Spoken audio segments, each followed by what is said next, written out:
Hi, I'm Saras Sarasvathy and I teach entrepreneurship at the Darden Business School, University of Virginia in Charlottesville. Many of you might know that my research involves looking at how expert entrepreneurs make decisions and take action and build ventures and even sometimes new market categories. In the last 5 years or so at Darden, I've been working with some master teachers as well as my research collaborators to come up with teaching materials for teaching some of the research and transferring them into the classroom, both in terms of materials but also exercises and other kinds of pedagogical approaches to teaching entrepreneurship. When I started out on my research journey, I had been an entrepreneur before that, so my interests were very practical, and I truly wanted to research the question, what is teachable and learnable about entrepreneurship? Besides, of course, the toolbox stuff, right? Business planning or cash flow management or all those kinds of day-to-day things. So in my research, I tried to figure out what should we be teaching in the classroom. That was a major part of my inspiration in the research design. So I went out and I did a protocol analysis experiment. That's a technical term which basically says that if you have been an expert entrepreneur, that means you have founded a company or founded multiple companies for 15 years or longer, including successes and failures, and taken at least one company public. Is there something that you have learned that I can learn and also teach in the classroom? And if you are such an expert entrepreneur, what I did in the experiment was to give you a 17-page problem set of typical decisions that you have to make in starting a new venture. And I had you, the expert entrepreneur, think aloud continuously. I taped you, I transcribed the tapes and analyzed them. Now, if you have 27 different expert entrepreneurs who build companies and many companies in completely different industries, ranging from teddy bears and ice cream to biotech and software, I even have steel and railroad in this pool of entrepreneurs, and all of you are looking at exactly the same 17-page complex kind of data set, with questions and decisions, and you are all thinking aloud. Now I have something very interesting to analyze. I also have data on all the firms that these entrepreneurs started and their biographies and all the other stuff. I also did open-ended interviews after the experiment, so I had a lot of data.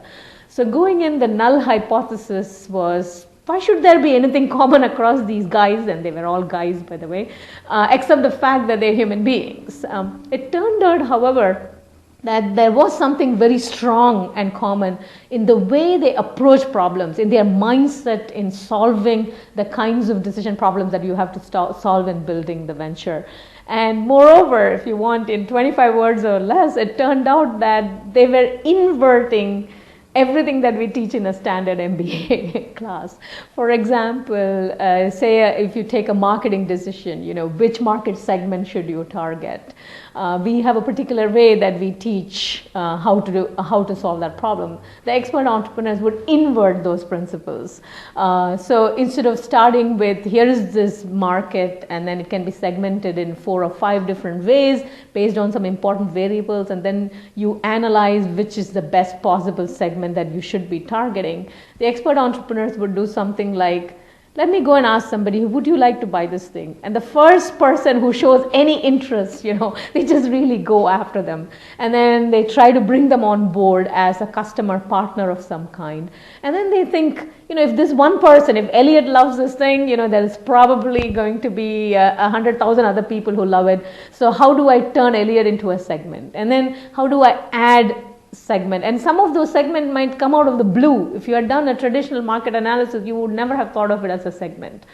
So they end up building companies and sometimes even completely new market areas which they themselves did not anticipate going in.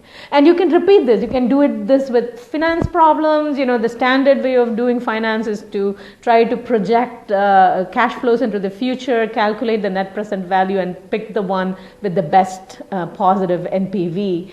Now, the expert entrepreneurs would say, let's not worry about expected return of future cash flows. Let's actually say, what is my affordable loss level? right? How much am I willing to invest? And even if I lose my investment on this, I would still want to do this. So you kind of combine, financial and non-financial motivations, and you keep the cost really, really low. So you focus on the downside rather than on the upside in making a financial decision. I can give you example after example in hiring people. Any standard decision problem that is taught in a good MBA program, they invert it. This doesn't mean that everything we teach in the MBA program is nonsense. It's quite the opposite, in fact. All it suggests is in the 0 to 60 miles per hour part of venture building, you need to do something different, or at least you're competing with people who are doing something really different. But of course, once you're on the freeway, right, you still have to have good management. So I do want to mention that the research doesn't show that everybody else is an idiot. It just says that there are really different ways to building a great company in the early part of the venture growth, after which, good management principles become useful. So that has been my research.